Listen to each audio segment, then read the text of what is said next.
most common question asked by a non-Muslim is that why does Islam permit a Muslim to have non-veg food? You know, killing animal is a ruthless act. So why does Islam permit a Muslim to have non-vegetarian food?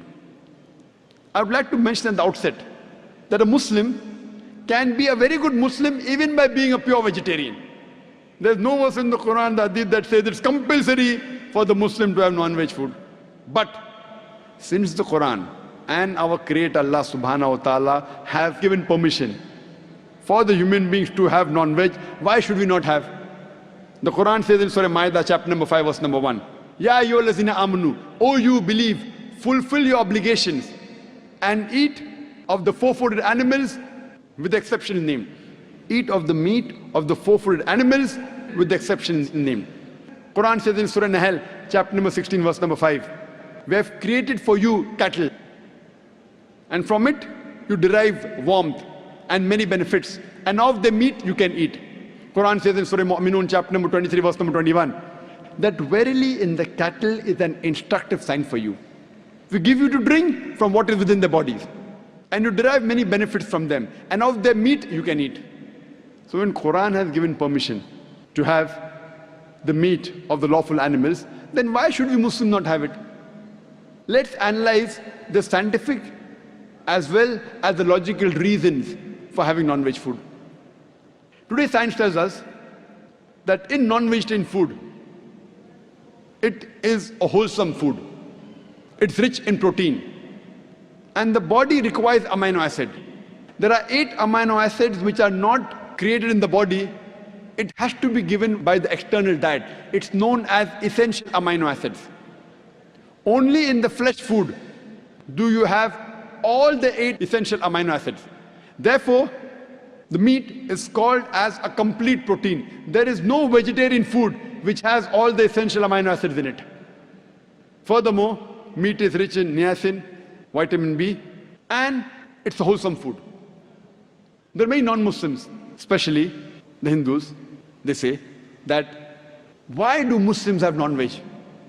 Indians, besides India, they're present throughout the world, 20% population of the world. You go to any part in the world, USA, Canada, UK, Dubai, you'll find Indians there. So it has become a common question throughout the world. I tell them that if you analyze the set of teeth of the herbivorous animals, cow, goat, sheep, they only have vegetables. If you see the set of teeth, they have a flat set of teeth called as herbivorous set of teeth.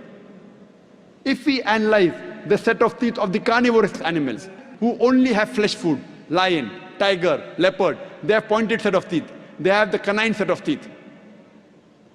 If you analyze the set of teeth of the human beings, if you go in the mirror and see, we have flat teeth as well as pointed teeth. If Almighty God wanted us to have only vegetables, why did He give us the pointed teeth, the canine teeth? For what? To have non-veg. Furthermore, if we analyze the digestive system of the herbivorous animals, cow, goat, sheep, they can only digest vegetables. If they take flesh food, they will not be able to digest it. If we analyze the digestive system of the carnivorous animals, the tiger, the leopard, the lion, they can only digest flesh food. They cannot digest vegetables. But the digestive system of the human beings can digest veg food as well as non-veg food. If Almighty God wanted us to have only vegetables, why did He give us a digestive system which can even digest non-veg food? But natural to have it. We have a small intestine as well as a large intestine, for having both veg food and non-veg food. We are neither herbivorous, neither carnivorous, we are omnivorous. And many of the Hindus have a misconception that Hinduism prohibits a human being from having non-veg food. If you read the scriptures of the Hindus, in several scriptures, several places it says that sages, saints had non-veg food. If you read Manusmriti, chapter number 5, verse number 30, it says that the eater, if he eats the flesh of the thing which is to be eaten, then it is good. Even if he does it day after day. Because God has created some to be eaten and some to become eater.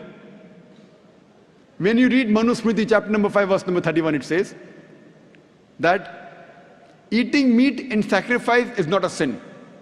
It is the law of the gods. It's mentioned in Manusmriti chapter number 5 verse number 39 as well as 40 that God created sacrificial animals. So killing animals in sacrifice is not considered as killing. Furthermore, when you read Mahabharata, Anushasan Parv, chapter number 88, regarding the Pandavas, the 5 brothers, the eldest brother Yudhishthir, he asks Bhishma that while they were doing puja, yagna for the ancestors, he asks Bhishma that what should we give in puja, in yagna, so that our ancestors will be satisfied. So Bhishma replies that if you put in the puja herbs, vegetables and fruits, the ancestors will be satisfied for 1 month. If you give fish, 2 months. If you give meat, 3 months. If you give hair, 4 months. If you give meat of the goat, 5 months. If you give bacon, meat of the pig, 6 months. If you give birds, 7 months. If you give deer, 8 months. And the menu continues. If you give a buffalo, 11 months. And if you give cow, our ancestors will be satisfied for 1 full year. That is beef. And if you give rhinoceros meat or red meat of goat, our ancestors will be satisfied inexhaustibly. There's a big menu, imagine, vegetables, fish, meat, hair, everything is there in the menu. So if you read the Hindu scriptures, it was permitted to have non-veg. It is later on, when the Hindus were being influenced by other non-Hindus and tried to take their philosophy, that they converted and tried to make the religion into vegetarianism, though all Hindus aren't vegetarians. Now when we ask these people that why are you a vegetarian, they tell us that killing animal is a sin, because killing living creatures is a sin. So I said, I agree with you. If a person can live without killing living creatures, I'm with you. Today science tells us that even the plants have got life. Previously people did not know that plants and vegetables had life. So now the logic has changed. No, we understand, we realize plants have got life, but plants can't feel pain.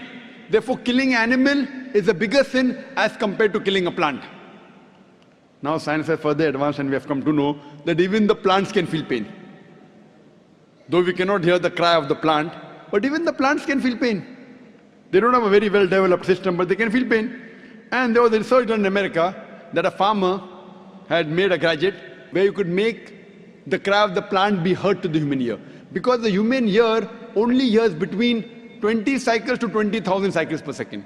Anything below and above this, the human being can't hear. Like this is below 20 cycles, I can't hear. If I do fast, I can hear because it's above 20 cycles. You know the dogs, they can hear up to 40,000 cycles per second. So you may have heard about the silent dog whistle. You blow the whistle, the frequency is between 20,000 and 40,000 cycles per second. The human beings can't hear, the dog hears and comes to the master.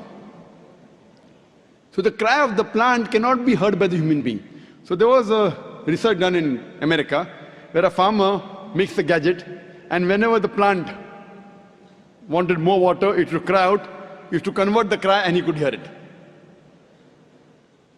So today, science tells us that even the plants can feel pain.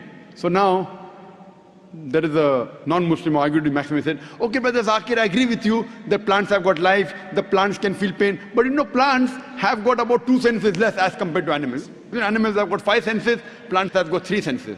So I say, okay, for sake of argument, I agree with you. The plants have got 3 senses, animal has got 5 senses.